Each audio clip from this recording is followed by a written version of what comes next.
Praise the Lord. I greet you very good morning in the precious name of our Lord and Savior Jesus Christ. ఈరోజు దేవుని వాగ్దానము మునుపటి కంటే అధికమైన మేలు కలుగచేసేదను. హల్లెలూయా. ఇప్పుడు వరకు మన జీవితాల్లో దేవుని నుంచి ఎన్నో మేలు అనుభవించాం. అయితే దేవుడు ఇకను అధికంగా మన జీవితంలో మేలు చేస్తారని, అధికమైన ఆశీర్వాదం, అధికమైన సమాధానం, అధికమైన బలం దేవుడు మనకి అనుగ్రహిస్తారు. దేవుని కోసం విస్తారమైన సంపదని విడిచిపెట్టిన అబ్రహాం గారితో దేవుడు ఇలా అంటారు, అబ్రహామా నిన్ను అత్యధికంగా ఆశీర్వదిస్తానని చెప్పినట్టుగానే దేవుడు అబ్రహాం గారిని అత్యధికంగా ఆశీర్వదించారని. ఫరో ఇశ్రాయేలు ప్రజల్ని శ్రమ పెట్టినప్పటికీ దేవుడు వారిని అత్యధికంగా విస్తరింపచేశారని, దేవుడు కూడా మీ జీవితంలో అత్యధికమైన మేలు చేస్తారని దేవుడు యోబు గారిని విశేషంగా ఆశీర్వదించారు. అయితే సాతాను యోబు గారి నుంచి అన్నీ దోచేసుకున్నాడు. బైబిల్ చదివిస్తుంది, దేవుడు యోబు గారిని మునుపటి కంటే అధికంగా ఆశీర్వదించారని. ఒకవేళ ఏమన్నా కోల్పోయారా? దేవుడు మునుపటి కంటే అధికంగా మిమ్మల్ని ఆశీర్వదిస్తాడు. కోల్పోయిన దానికి రెండింతలుగా దేవుడు అనుగ్రహిస్తారు. దేవుడు అధికమైన కృపను అనుగ్రహిస్తారని. మనం ఏమై ఉన్నామో అదంతా దేవుని కృప. దావీదు గారిని రాజు చేసింది దేవుని కృప.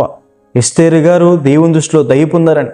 అలాంటి అధికమైన దేవుని కృప మన మీద దేవుడు చూపిస్తారని. మీ సంవత్సరములు అధికమవుతాయని దేవుని వాక్యం సెలవిస్తుంది. అనారోగ్యం కారణంగానో శ్రమల కారణంగానో జీవితం ముగించబడుతుంది అనుకుంటున్నారా?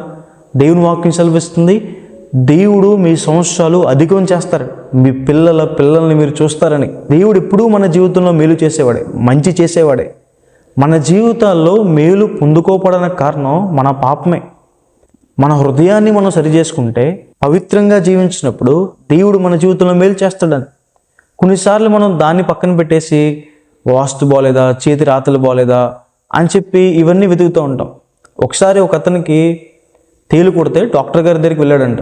డాక్టర్ గారు ఒక ఆయింట్మెంట్ ఇచ్చి తేలు ఎక్కడ కుట్టిందో అక్కడ రాసుకోమన్నారంట. 3 రోజులైనా చేతి మీద ఉన్న వాపు తగ్గలేదు.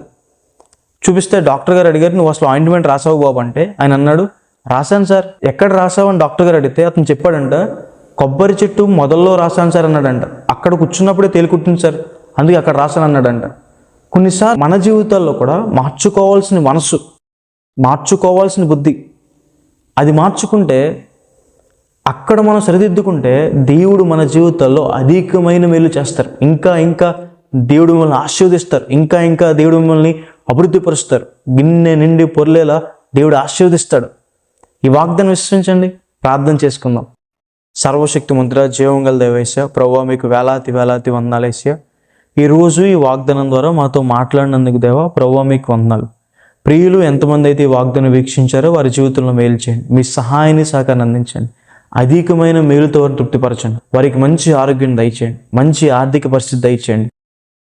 మంచి భాగస్వామ్యం దయచేయండి. సమాధానంతో వారిని నింపండి. అన్ని విషయాల్లో మీ మేలులతో, అధికమైన మేలులతో వారిని తృప్తిపరచండి. విస్తరింపచేయమని యేసు నామమున వేడుకుంటున్నాను తండ్రి. ఆమేన్.